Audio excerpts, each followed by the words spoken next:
Bonjour à toutes et à tous. Donc, je m'appelle Adrien Bourdon.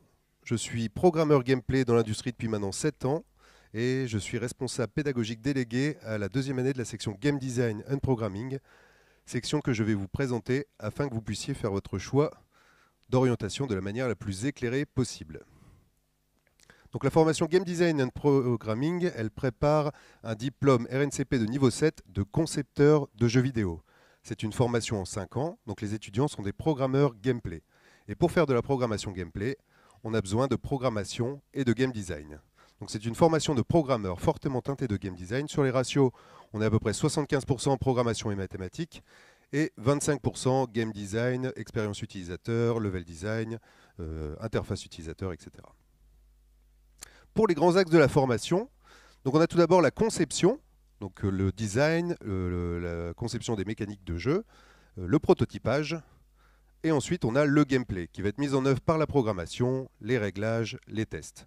Et enfin, pour que le jeu prenne vie entre les mains des joueuses et des joueurs, on a un champ qu'on appelle le game feel. C'est comment je vais transmettre des émotions. Donc là, on a la juiciness, tous les petits effets, les tremblements d'écran, les explosions qui vont donner vie au jeu, l'expérience utilisateur, l'interface utilisateur.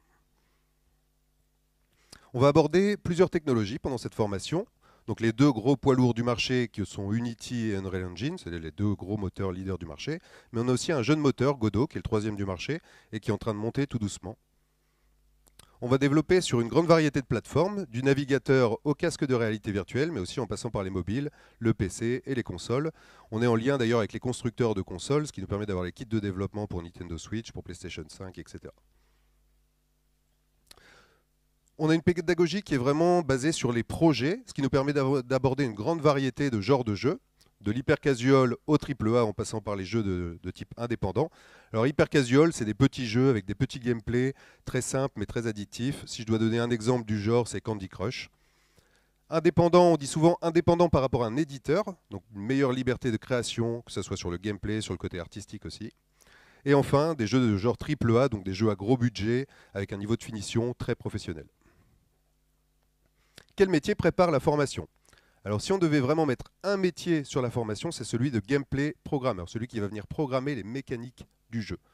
On a aussi un métier un peu plus jeune qui est celui de game feel programmeur, celui qui va coder les émotions transmises aux joueuses et aux joueurs.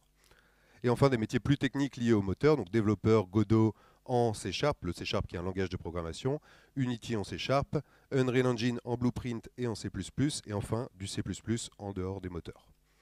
On a aussi des métiers qui sont liés au game design, mais avec des appétences techniques, donc technical game designer et technical level designer. Donc là, c'est des game designers, mais qui vont vraiment travailler sur le côté technique à l'intérieur des moteurs. Et enfin, après plusieurs années d'expérience dans le secteur du jeu vidéo, vous allez pouvoir postuler à des postes de directeur créatif. Donc c'est quelqu'un qui va venir chapeauter l'ensemble d'un projet, diriger les équipes et diriger le projet. Pour le programme et les objectifs, je vais vous présenter d'abord une frise des 5 années de formation et ensuite on va rentrer un peu plus dans le détail année par année. Donc nous avons 3 années de bachelor et 2 années de master. Chaque année a une orientation forte, mais elles sont toutes bâties sur 4 grands blocs d'apprentissage. Donc on a le bloc des hard skills, c'est les compétences techniques, les compétences métiers. Ensuite on a le bloc des soft skills, les compétences sociales, la collaboration, la communication, l'organisation. On a aussi la communication en anglais et l'insertion professionnelle. En première année, il y a un projet un peu particulier, c'est le projet humain et citoyen. Donc là, les étudiants vont participer à des associations ou alors en groupe, ils vont travailler sur des sujets comme l'aide alimentaire, la responsabilité des contenus, l'écologie, afin de les sensibiliser au mieux et de les préparer au mieux au monde de demain. Je vais maintenant rentrer dans le détail année par année. Donc tout d'abord, je vais vous parler de la première année. Il n'y a pas besoin d'avoir des bases de programmation quand on arrive dans cette formation. On va vraiment apprendre la programmation depuis la base, avec les fondamentaux de programmation orientée objet. On va faire de la programmation gameplay et de la juiciness. La juiciness, je vous rappelle, c'est tous les petits effets qui donnent vie au jeu. On va faire ça d'abord dans le moteur Godot. Donc le moteur Godot qui est un jeu de moteur et qui est très bien pour faire des jeux en 2 dimensions.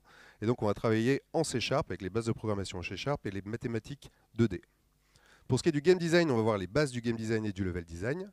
On va faire de l'introduction à l'UI UX, donc l'interface utilisateur et l'expérience utilisateur, de l'histoire de jeux vidéo, de la théorie du jeu, et on va pratiquer la créativité. Ensuite, on va retrouver 2 blocs de compétences sociales, que sont la communication et l'active English, et l'accompagnement à l'insertion professionnelle. Donc ces blocs-là, vous allez les retrouver sur toutes les années de formation. Je vous avais dit que notre pédagogie, c'était une pédagogie de projet. Donc chaque année, les étudiants réalisent plein de petits et de gros projets, mais il y a surtout 3 gros projets en général qui permettent de mettre en avant les compétences qu'ils ont acquises. Donc là, déjà, au bout de 3 mois d'école, les étudiants peuvent réaliser un projet en individuel qu'on appelle un shmup. Donc c'est le shoot 'em up. C'est un vieux genre du jeu vidéo où on a un petit vaisseau qui va tirer sur des vagues d'ennemis qui arrivent sur lui. Et là, la contrainte, il n'y a pas de graphisme. Donc c'était comment, avec des formes simples, des ronds, des carrés, des triangles, je vais arriver à donner vie au jeu et à transmettre des émotions. Donc ça, c'est après seulement 3 mois d'école. Ensuite, nous avons un deuxième projet, c'est le Sokoban. Donc là, c'est leur premier projet de groupe. Donc c'est un projet toujours sur Godot. Sokoban en japonais, ça désigne un gardien d'entrepôt. En fait, c'est un puzzle game en 2 dimensions. On va devoir pousser des caisses pour les amener vers des caisses cibles et résoudre le puzzle.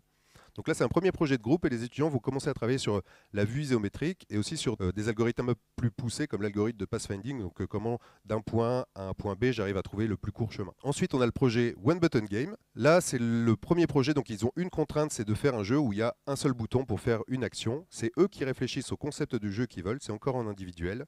Et ça doit être multijoueur et multiplateforme. Donc là, c'est un étudiant qui a voulu faire un jeu de course en fait, à 2 joueurs où on appuie pour aller de case en case.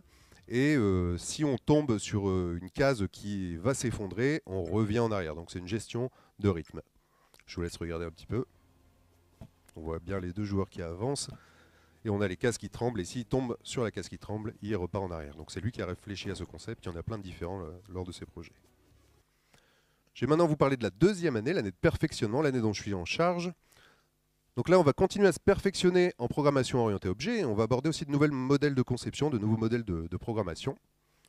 Et tout ça, on va le faire dans le moteur de jeu Unity. Et on va commencer à travailler sur les mathématiques 3D. On va faire des jeux en 3D. On est parti sur cette année. On a une nouvelle matière aussi en game design, c'est l'introduction au modèle économique du jeu vidéo. Comment je finance mon jeu. Enfin, est-ce que c'est un jeu gratuit dans lequel il y a du contenu payant ou alors est-ce que c'est un jeu qui est payant à la base? On va étudier ces différents modèles. On va aussi travailler beaucoup sur le game feel, comment je transmets des émotions aux joueurs. Et on retrouve nos blocs. Et aussi, à partir de cette année, vous pouvez commencer, il y a des périodes qui sont dédiées où vous pouvez faire un stage en entreprise. Pour les projets de cette année, on a un premier projet qui est le projet Rush. Rush, c'est un jeu qui existe déjà. C'est un puzzle game en 3 dimensions où on va poser des cases, des actions sur le sol et il y a des cubes qui vont passer dessus, qui vont réagir à ces actions.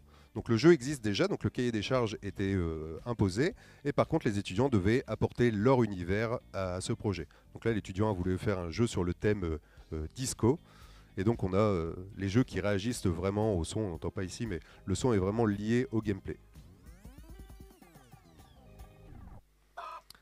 Ensuite on a le projet Platformer, là c'est le baptême du feu de la collaboration pour les étudiants. Donc on a les game artists, la section game design and programming et la section music and sound design qui vont travailler ensemble. C'est des groupes à peu près de 12 à 16 personnes pour créer un platformer. Donc l'exemple du genre c'est Super Mario, un petit personnage qui va sauter de plateforme en plateforme. Et là on va vraiment travailler sur la collaboration, l'organisation, la communication, la compréhension aussi des différents métiers avec lesquels ils vont travailler. Donc là on a un magnifique poulet qui saute de plateforme en plateforme pour se sauver. Et enfin, on termine cette 2e année avec le projet Free to Play. Donc c'est encore un projet intercursus, mais qu'avec les game designers et la section game design and programming, il n'y a pas de graphiste.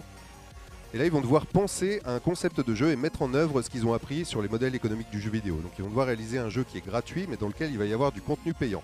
Et comment j'amène le joueur à dépenser de l'argent pour du contenu. Donc comment je fais le shop, etc. On va aussi travailler sur la data, sur ce projet-là, sur la récolte des données utilisateurs. Donc là, les étudiants avaient posé un jeu de tower defense, donc on doit défendre une zone en posant des tours. Et bien sûr, il y a toujours beaucoup de travail sur la juiciness. Je vais vous parler maintenant de la 3e année, l'année de maîtrise. Là, on va aborder une nouvelle façon de programmer, ce qu'on appelle le visual scripting. C'est comment je vais connecter des blocs graphiques les uns avec les autres pour créer des comportements logiques. On va faire ça dans le moteur Unreal Engine en Blueprint. Donc le Blueprint, c'est du visual scripting. Et on va aussi commencer à travailler tout doucement sur le C++. Le C++, qui dans l'environnement Unreal, va nous permettre de créer nos propres blueprints. On va aussi faire du prototypage et on va commencer aussi à travailler sur les portages Nintendo Switch et PlayStation. Une nouvelle matière aussi en game design, c'est le narrative design, comment je raconte une histoire interactive. Alors ce n'est pas que d'avoir des textes, de savoir écrire des textes à lire, mais c'est aussi comment au travers du gameplay, au travers du contexte, j'arrive à faire comprendre l'histoire aux joueurs et comprendre les enjeux. On va aussi avoir du game film. On va toujours travailler sur le game film, mais aussi avoir de l'user research. Donc on va étudier les comportements aussi des joueurs. Pour les projets de cette troisième année, donc au tout début de l'année, alors vous savez, l'industrie du jeu vidéo, c'est une industrie qui évolue très très vite. Et aussi en fonction des retours étudiants, on va mettre à jour nos projets, les faire évoluer. Donc là, c'était un projet avant, les étudiants devaient faire un prototype de jeu pour console, donc pour Nintendo Switch et PlayStation 4. On est en train de faire évoluer ce projet pour que ce soit des jeux un peu plus complets, mais toujours avec le thème du portage console. Deuxième projet, interne à la section, donc en groupe, l'action-narration. Donc ce que je vous racontais sur le narrative design, ils vont mettre en avant ces compétences. Là, les étudiants ont décidé de faire un jeu qui se passe dans une entreprise où il y a tout un tas de règles à respecter. Et il va y avoir des petits éléments qui nous incitent à désobéir à ces règles. Et en fonction de quels vont être nos choix, l'histoire va changer et va évoluer. Donc les étudiants doivent apprendre à comment donner cette dimension. Et on a un nouveau projet de groupe avec des grosses équipes. Donc là, il y a les game designers, les game artists, les sound designers et la section game design and programming. Et ils vont venir mettre en avant toutes les compétences qu'ils ont apprises sur cette année pour réaliser un RPG, donc un jeu de rôle. Le thème pour ce projet, c'était des villes assez connues. Donc là, si vous avez reconnu, c'est très inspiré de San Francisco. Dans ce projet, il va y avoir du gameplay 2D, du gameplay 3D, du développement des personnages, de l'histoire des personnages, de l'évolution aussi des personnages. Donc il y a tout un travail là-dessus.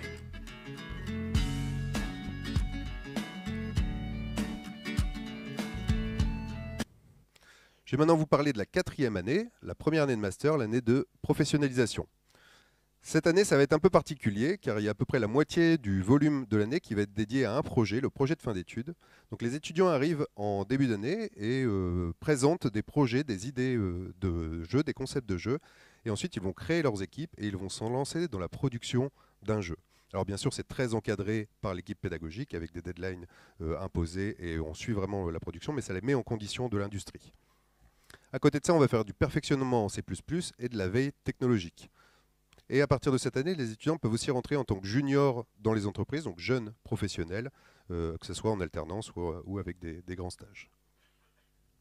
Je vais vous présenter maintenant les quelques projets de fin d'études qui ont été réalisés ici à Isart. Donc là, on a le projet Sicaria qui, en fait, on va incarner, on va jouer à plusieurs joueurs, on va devoir s'infiltrer dans une sorte de village sans se faire détecter pour essayer de trouver un dieu qui va déclencher l'apocalypse. Je vous laisse admirer.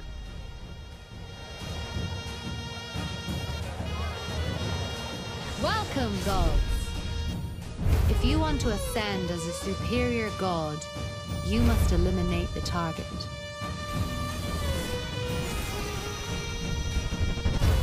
Use these mortal souls as you see fit. I need to hurry. Blend in the crowd. Là, on arrive à des niveaux de qualité qui sont vraiment professionnels. Un autre jeu qui a été réalisé, c'est Postbird. Là, les étudiants ont décidé de faire un jeu qui était tout public, accessible à tous, familial, donc le public Nintendo Switch. On va incarner un petit postier d'un village du sud de la France qui va devoir renouer les liens entre les habitants de son village. Donc il y a plein de mini-jeux, des énigmes à résoudre, et puis l'univers est très, très agréable. Je vous laisse regarder.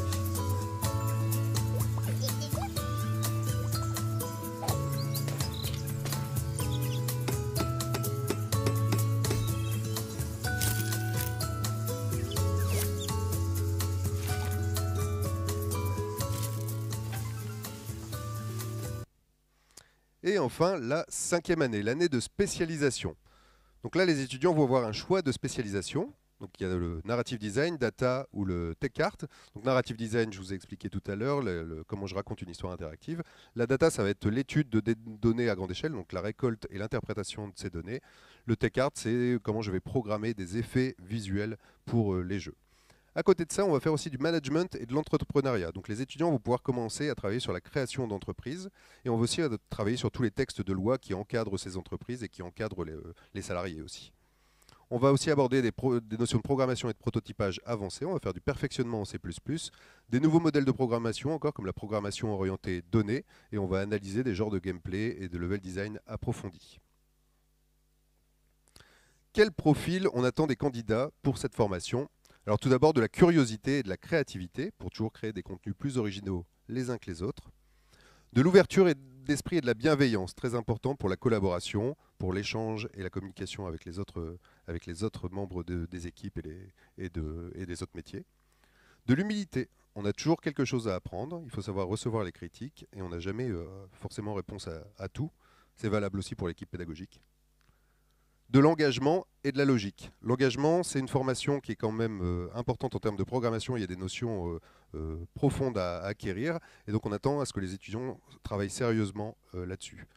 La logique, c'est une qualité qui peut vous permettre d'appréhender les notions de programmation plus facilement. Pour l'admission, alors elle se fait uniquement en première année. Il faut présenter un CV, une lettre de motivation. Et alors un portfolio, ça va être une présentation de travaux que vous avez fait ou de recherches qui nous montrent un peu l'intérêt et ce que vous savez de l'industrie. Ça peut être directement lié à l'information ou autre chose, ça peut être des croquis, des dessins, on aime bien savoir aussi ce que vous faites à côté. Et il y aura un entretien de 30 minutes avec un responsable pédagogique de la section, on va évaluer votre motivation, votre intérêt pour la formation et votre connaissance de l'industrie. Pour la préparation à ce concours, vous avez un guide concours qui est disponible sur le site isardis.fr. Merci de votre attention et puis passez une belle journée dans nos locaux. Merci à vous.